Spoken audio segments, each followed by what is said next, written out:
Morning, I'm Chad with Chemical Technologies. We're going to show you on the Drymax how you actually replace the one-way duckbill valve that's on the pump-out pump. As you can see, here's the small valve, and we're going to show you how to get to it. You're going to remove all 5 bolts from the side of the machine. You have one located here, there's one here, there's one back here, there's one underneath in front of the tire, and there's one on the very front of the machine. And they're exact same place on both sides of the machine. So you want to remove all 5 of those, and they're just a standard 10 millimeter, or you can use a Phillips head. All right, now that we have all 10 bolts removed, the 5 from each side, I like to usually remove this filter. It just gives you something that you can actually hold on to the case with. But the case will come off relatively easy once all the bolts are off. It'll just slide out, kind of like that. Just set it in a safe place. Okay, once we have the front cover off, here's our pump. Here's the reservoir of the pump. The coils drain through into this trough, down this tube into the reservoir. So the first thing we're going to do is we're going to pull the reservoir hose out. It's a little bit tough, but it'll come right out, and then just tuck it up out of the way. Next thing we're going to want to do is remove the 2 screws that actually hold the pump in position.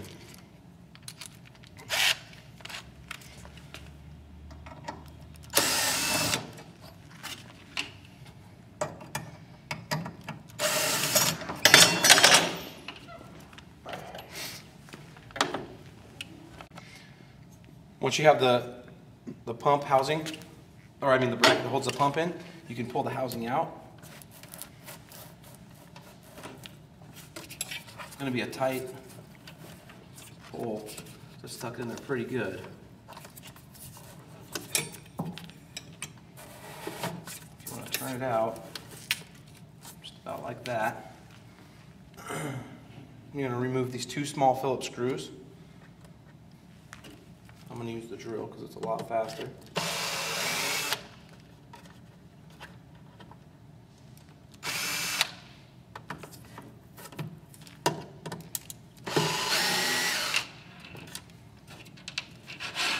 And pull the one-way valve out.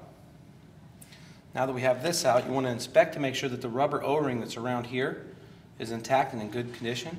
There's also a small rubber O-ring that's down inside of the pump. You want to make sure that's in good condition.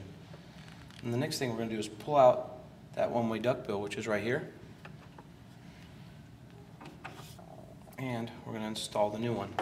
It comes with this. You can install that if you would like to. However, this is a brand new machine, so there's no reason for us to. I'm just going to install another rubber duckbill just to show you for the video.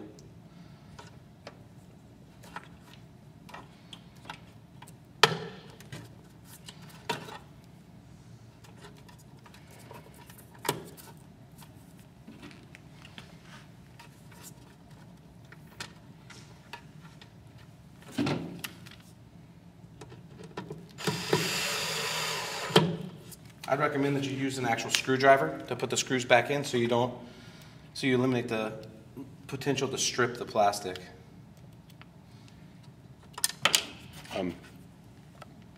Just use a screwdriver? Yeah. Do that? Yeah.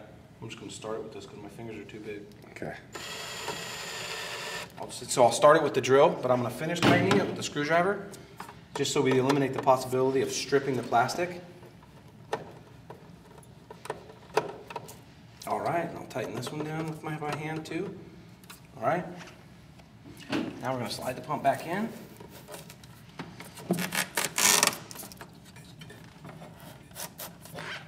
It's a real tight squeeze, but once you get the pump back in place, make sure that this tube is not pinched.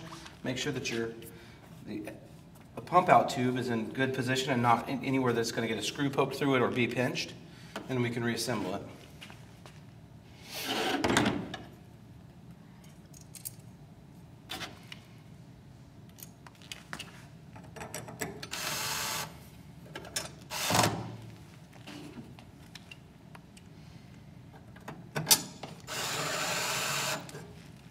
Once again, I'm going to use the screwdriver to make sure that I don't strip it.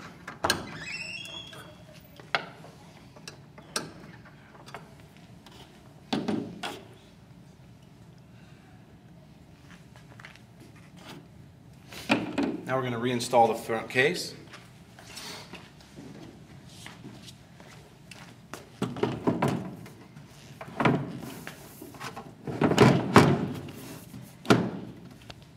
Now that you have the cover back on, actually reinstall the screws. The easiest way to do it is to start with this screw here that's above the tire first.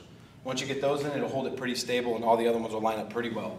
And then just make sure you have all 5 screws in, nice and finger tight, and then give it a couple more turns with your screwdriver, not with the drill, and it should run fine. Last but not least, replace that filter that I totally forgot about.